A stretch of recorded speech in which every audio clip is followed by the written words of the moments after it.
بسم اللہ الرحمن الرحیم۔ السلام علیکم ناظرین، پاکستان الیکشن سیل میں خوش آمدید۔ آج ہم بات کریں گے پنجاب کے شہر چکوال کی۔ تازہ ترین حلقہ بندیوں کے مطابق چکوال کی کل 2 نشستیں ہیں، NA58 اور NA59 جو تلا گنگ کا علاقہ بنتا ہے۔ صوبائی اسمبلی کی اگر بات کریں تو کل 4 نشستیں ہیں، PP20 سے PP23 تک۔ اس میں PP23 جو ہے وہ تلا گنگ کا علاقہ ہے۔ 2018 کے الیکشن میں چکوال کی کل 2 نشستیں تھیں، NA60 اور NA61۔ صوبائی اسمبلی میں 4 نشستیں تھیں، PP20 اور PP20 سے PP23 تک۔ اگر 2013 کے الیکشن کی بات کریں تو چکوال کی قومی اسمبلی میں کل 2 ہی نشستیں تھیں، NA64 اور NA65، جبکہ صوبائی اسمبلی میں 4 نشستیں تھیں، PP21 سے PP24 تک۔ ہمارے ساتھ پاکستان کی سیاست پر گہری نظر رکھنے والے جناب فیاض راجہ صاحب موجود ہیں۔ آئیے چکوال کی تفصیلات ان سے جانتے ہیں۔ جی راجہ صاحب بتائیے گا، چکوال علاقہ فیض حمید صاحب کا بڑا مشہور ہے ان کی وجہ سے، ذرا اس چیز پر ذرا پہلے روشنی ڈالی، کیونکہ ایک وہ کیس بھی چل رہا ہے، تو اس ذرا کیس پر روشنی ڈالیے کہ کیا معاملات چل رہے ہیں۔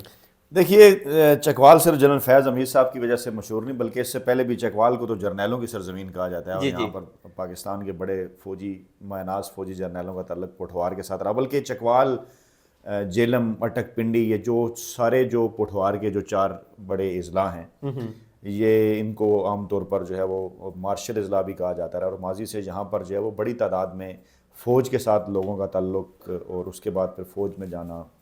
لیکن چکوال خاص طور پہ، باقی شاید جو باقی جو علاقے ہیں وہاں پر تو شاید عام فوجی انہیں ملتے رہے ہوں فوج کو، لیکن چکوال کو عام طور پر جرنیلوں کا بھی علاقہ کہا جاتا ہے۔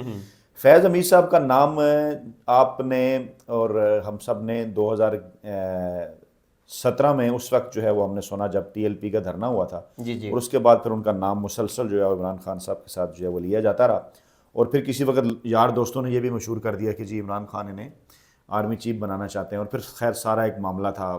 مطلب قاضی فائز عیسی صاحب تو خیر ابھی تک نہیں بھولے ان کی محبت میں، آج تک بھی وہ ان کا ذکر کرتے ہیں۔ لیکن معاملہ جناب یہ ہے کہ ہمیں یہ دیکھنا چاہیے کہ اس وقت کیا ہو رہا ہے۔ ماضی میں اگر کوئی ایسا کام ہوا، اگر کوئی ایسی چیز غلط ہوئی، تو وہ آج جو کچھ غلط ہو رہا ہے وہ اس کی دلیل نہیں بن سکتی۔ بالکل۔ تو ہمیں یہ دیکھنا چاہیے کہ اس وقت موجودہ جو سیاسی صورتحال ہے، اگر آپ کہتے ہیں جی کوئی فیض حمید صاحب نے کچھ اگر 2017 میں کیا تھا، تو آج جو کچھ ہو رہا ہے وہ اس سے تو کہیں بڑھ کے ہو رہا ہے۔ چاہے کسی کا اگر نام سامنے نہ بھی ہے، لوگوں کو سب کچھ پتہ ہے کون کر رہا ہے، کیسے کر رہا ہے۔ اس مطلب کاغذات نامزدگی تک جمع نہیں کرانے دیے جا رہے۔ ٹرمینل جو ہے وہاں پر آج 3 جنوری ہو گئی ہے، لیکن ابھی تک کچھ پتہ نہیں ہے کہ پاکستان تحریک انصاف ہے نہیں ہے الیکشن کے اندر، اور ایک مسلسل کنفیوژن کی سی صورتحال ہے۔ اور جو ہے وہ پاکستان تحریک انصاف کا لیول پلینگ فیلڈ کا جو کیس ہے وہ بھی چل رہا ہے۔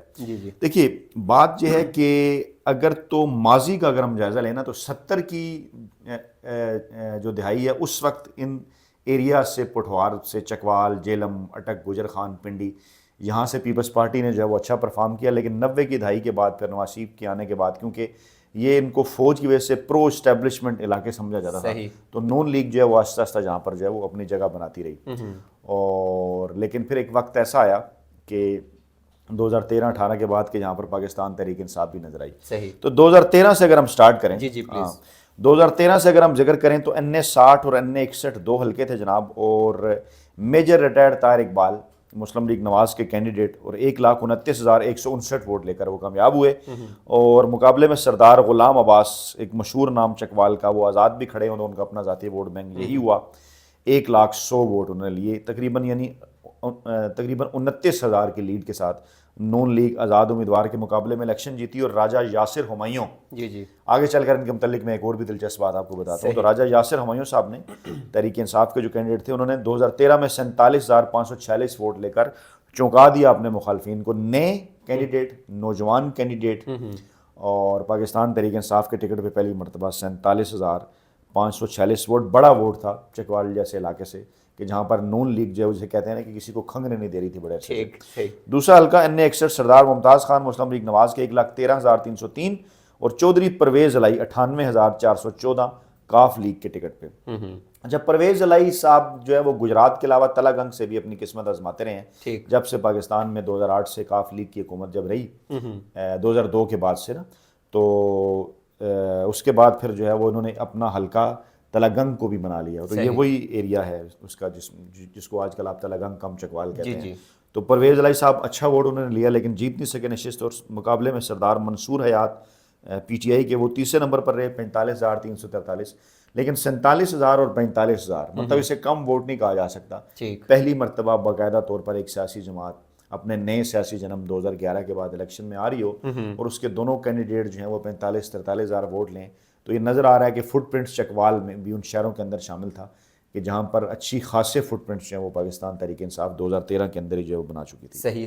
صوبائی سطح کی کیا صورتحال تھی؟ صوبائی سطح پر بھی جناب بالکل اسی طرح مسلم لیگ نون جو ہے وہ 4 سیٹیں جیت گئی، جیسے 2 قومی کی جیتے 4 سیٹیں وہ یہاں سے جیت گئے، لیکن مقابلے میں ووٹ پاکستان تحریک انصاف کے بڑے حیران کن تھے، جیسے پی پی 20 سے 32,827، صحیح، پی پی 21 سے 24,472، پی پی 23 سے 23,518 اور پی پی 22 سے 17,728، یعنی 17، 18، 20، 21، 22، 23، 24,000 ووٹ، 32,000 ووٹ، یہ کوئی کم ووٹ نہیں ہے صوبائی سطح کی نشست کے اوپر، تو اچھے فٹ پرنٹس انہوں نے 2013 کے اندر جو ہے وہ چھوڑے۔ صحیح۔ 2018 کے الیکشن میں کیونکہ ایک ہوا بھی تھی پاکستان تحریک انصاف کی اور پنجاب پر پاکستان تحریک انصاف نے حکومت بھی بنائی، تو کیا حالات تھے اس علاقے کے؟ یہاں پہ تحریک انصاف نے کوئی سیٹیں نکالی؟ دیکھیے اس مرتبہ پی ایم ایل کیو کیونکہ اتحادی تھی پاکستان تحریک انصاف کی، اور انہوں نے یہ سوچا کہ یہاں پر مل کر جو ہے وہ الیکشن لڑتے ہیں، اور کیونکہ اس سے پہلے پرویز الہی صاحب ایک حلقے سے میں نے آپ کو بتایا الیکشن لڑتے رہے، 2013 میں بھی لڑا تھا، جی جی، 2018 میں این اے 65 پر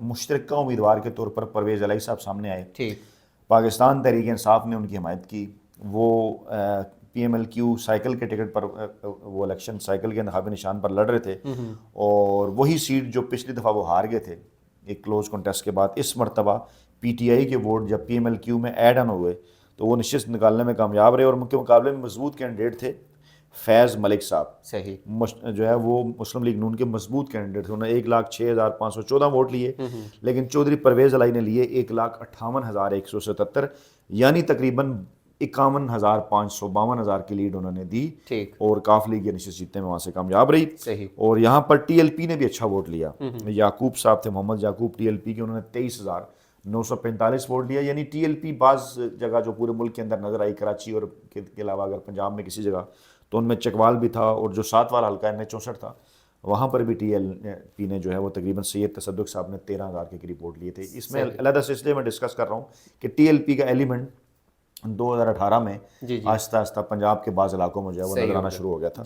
اچھا، این اے 64 میں ہوا کچھ یوں جناب کہ ذوالفقار علی خان صاحب پی ٹی آئی کے کینڈیڈیٹ تھے، 1,55,598 ووٹ انہوں نے لیے، اور مقابلے میں طاہر اقبال صاحب نون لیگ کے مضبوط کینڈیڈیٹ تھے، پرانے کینڈیڈیٹ تھے، پہلے بھی یہاں سے جیتے ہوئے کینڈیڈیٹ تھے ان کے، اور جناب انہوں نے ووٹ لیے 1,30,198، یعنی تقریباً 25,000 کی لیڈ کے ساتھ پاکستان تحریک انصاف نے یہ نشست جیتی۔ اور یہ جو 2 نشستیں تھیں سمجھیں اسی اتحاد کے پاس آئیں، نون لیگ دونوں نشستیں ہار گئی، ایک پاکستان تحریک انصاف کو ملی اور ایک کاف لیگ کو ملی۔ صحیح ہو گیا۔ صوبائی سطح کی کیا صورتحال تھی وہ بھی ذرا؟ صوبائی سطح کے اوپر بھی اسی قسم کی مکس سچویشن تھی، ایک نشست مسلم لیگ نون جیت گئی 4 میں سے، کیونکہ صوبائی کے ڈائنامکس کچھ اور ہوتے ہیں، لیکن وہاں پر بھی 70,883 ووٹ لیے پاکستان تحریک انصاف نے، بہت زیادہ ووٹ لیے، بڑا ووٹ ہے، اگر مطلب صوبائی اسمبلی کی نشست میں 70,000 ووٹ کم ووٹ نہیں ہے، اور پی پی 21 اور پی پی 23 یہ دونوں پاکستان تحریک انصاف نے جیتی، اور پی پی 24 جو ہے وہ وہاں پر پاکستان مسلم لیگ کاف نے جو ہے وہ کامیابی حاصل کی، تو 3-1 کا مقابلہ رہا، یعنی پی ٹی آئی اور کاف لیگ کا کیونکہ الائنس تھا 3 ان کے پاس آ گئی، ایک سیٹ جو ہے وہ نون لیگ نے جیتی۔ صحیح۔ اب موجودہ صورتحال کیا ہے؟ کیونکہ چکوال ایک ایسا علاقہ ہے جو اکثر جو ہے وہ ڈسکشن میں رہتا ہے فیض حمید صاحب کی وجہ سے، تو اب موجودہ صورتحال آپ کیا دیکھتے ہیں 2024 کے الیکشن میں؟ دیکھیے جی، ہم نے وزٹ کیا ہے چکوال میں، جو ہے وہ فیض حمید صاحب نے کام شام بھی کافی کرائے ہیں، میری جو اپنی تحصیل ہے گجر خان، اس سے کیونکہ لگتا ہے یہ چکوال کا علاقہ، اگر مندرہ کی طرف سے جائیں اس علاقے میں آگے جا کے چکوال جائیں، اچھی سڑکیں وغیرہ بنی ہیں، اپنے علاقے میں انہوں نے کام شام وغیرہ بھی بڑے کروائے ہیں۔ صحیح، معاف کیجیے گا آپ کی بات کاٹ رہا ہوں، کوئی ایسی شنید بھی ہے کہ تحریک انصاف جوائن کر رہے ہیں فیض حمید صاحب؟ دیکھیے اس قسم کی خبریں تو آتی رہی ہیں پہلے بھی، اور اگر انہوں نے نہ بھی جوائن کیا تو یار دوست تو کہتے رہتے ہیں، آج بھی وہ کہہ رہے ہوتے ہیں کہ جی ہمیں عمران خان کی حمایت انہیں ابھی بھی حاصل ہے، یا انہیں عمران خان کی حمایت، یا ان کی حمایت عمران خان کو حاصل ہے، اس قسم کی باتیں تو چلتی رہتی ہیں۔ لیکن دیکھیے مسئلہ پھر وہی ہے، اگر ہم 2024 کی اگر ہم بات کریں نا کہ جناب ابھی کیا ہونے جا رہا ہے، 8 فروری کو کیا ہونے جا رہا ہے، اگلا کیونکہ آپ کا سوال یہی ہوگا کہ کیا ہونے جا رہا ہے، تو اس میں جو مین ایلیمنٹ ہے وہ وہی ہے پاکستان۔ دیکھیں 3 سٹیجز ہیں ان سارے معاملات کی جس کے اوپر ہم بات کرتے ہیں۔ پہلی سٹیج تو یہ ہے کہ کیا پاکستان تحریک انصاف کے کاغذات نامزدگی امیدواروں کے 90% کے جو مسترد ہو گئے ہیں وہ 10 جنوری تک کیا منظور ہو جائیں گے؟ اور اگر وہ نہیں منظور ہوں گے تو ان الیکشن کی اہمیت کیا ہوگی. صحیح. اور اگر وہ نہیں ہوں گے تو پھر اگر کوئی جیت بھی جاتا ہے ان کی غیر موجودگی میں تو اس جیت کی کیا اہمیت ہوگی. پہلا سوال. دوسرا سوال یہ ہے کہ کیا پاکستان تحریک انصاف کے پاس بلے کا نشان ہوگا؟ کیونکہ اب تحریک انصاف یہ بھی کہہ رہی ہے اور پشاور ہائی کورٹ نے جو ہے وہ جو فیصلہ ہولڈ کیا ہے. صحیح. اور اب تو یہ باتیں بھی کی جا رہی ہیں کہ یہ معاملہ سپریم کورٹ آف پاکستان کی طرف جائے گا اور آخری تاریخوں میں 11-12 کو جو ہے وہ اس کے اوپر فیصلہ ہوگا. صحیح. تو یہ بھی ایک بہت بڑا ابھی سوال ہے. تو ہر دو صورتوں میں آئدر پشاور ہائی کورٹ کا فیصلہ یہ ہو یا وہ ہو، یہ ہوتا یا وہ ہوتا، دونوں صورتوں میں ہم نے ادھر جاتا ہوا یہ معاملہ نظر آ رہا ہے. اور پھر اس کے ساتھ ساتھ ایک اور جو چیز اگلی اور سب سے اہم کہ کیا عمران خان صاحب کو الیکشن لڑنے دیا جائے گا. اب یہ تینوں چیزیں ہیں. اگر تو جیسا کہ ہونا چاہیے اور آئین اور قانون یہی کہتا ہے کہ عمران خان بھی ہو اور پاکستان تحریک انصاف کے پاس اس کا انتخابی نشان بلہ بھی ہو، تو پھر تو صورتحال وہی ہے جو کہ اس سے پہلے بھی آپ نے دیکھی کہ دونوں کی جو دونوں نشستیں ہیں وہ پاکستان تحریک انصاف کی طرف جاتی ہوئی نظر آ رہی ہیں. اور لیکن اگر کچھ اور وائس ورسا اس کے صورتحال ہوتی ہے تو پھر تو اس دن کے اوپر ڈپینڈ کرتا ہے کہ اس کے باوجود پھر کتنی بڑی تعداد میں لوگ نکلتے ہیں. اگر نشان بدل جاتا ہے یا عمران خان خدا نخواستہ نہیں الیکشن لڑتے تو پھر کیا صورتحال ہوتی ہے. آپشنز کیونکہ ابھی کھلے ہوئے ہیں. تو ابھی تک جو گراؤنڈ کے اوپر صورتحال ہے جو سرویز بتا رہے ہیں وہ پاکستان تحریک انصاف آگے ہے. صحیح. سو یہ صورتحال آئندہ آنے والے چند دنوں میں جو ہے وہ بالکل. اور صوبائی اسمبلی میں بھی اسی قسم کی سچویشن ہے وہاں پہ. صحیح ہو گئے. جی ناظرین، یہ تھیں تفصیلات پنجاب کے شہر چکوال کی. کل ایک نئے شہر کی ویڈیو کے ساتھ آپ کے سامنے دوبارہ حاضر ہوں گے. تب تک کے لیے اپنا خیال رکھیے. اللہ حافظ.